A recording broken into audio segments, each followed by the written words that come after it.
நல்ல உதிரி உதிரிய சேமியா பண்ணணுமா? கண்டிப்பா இந்த வீடியோ பாருங்க. பாத்திரத்துல ஒரு கப் தண்ணி எடுத்துட்டு 1 டீஸ்பூன் உப்பு சேர்த்து ஒரு பாக்கெட் அணில் ராகி சேமியா எடுத்திருக்கேன். உப்பு தடவை மாதிரி கையை வச்சு நல்லா கிளறி எடுத்துக்கலாம். 1 நிமிஷத்துக்கு மேல சேமியா தண்ணியில இருக்கக்கூடாது, இல்லாட்டி ரொம்ப ஊறிடும். இதை ஒரு தட்டுல வச்சுட்டு ஒரு இட்லி பாத்திரத்துல தட்டுல சேமியாவை நல்லா பொழுன்னு போடுங்க.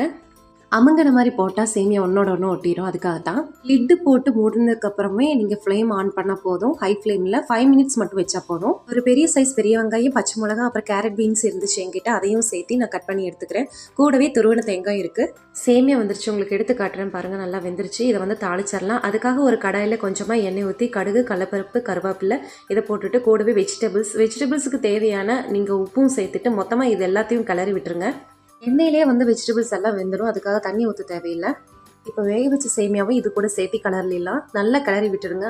இப்போ பார்த்தீங்கன்னா முதல் தவடையுமே இப்போ ஒன்று ஒட்டாமல் அப்படியே உதிரியாக இருக்குது. இது கூட துருவி வச்ச தேங்காயும் சேர்த்து பரிமாற ஆரம்பிச்சிடலாம்.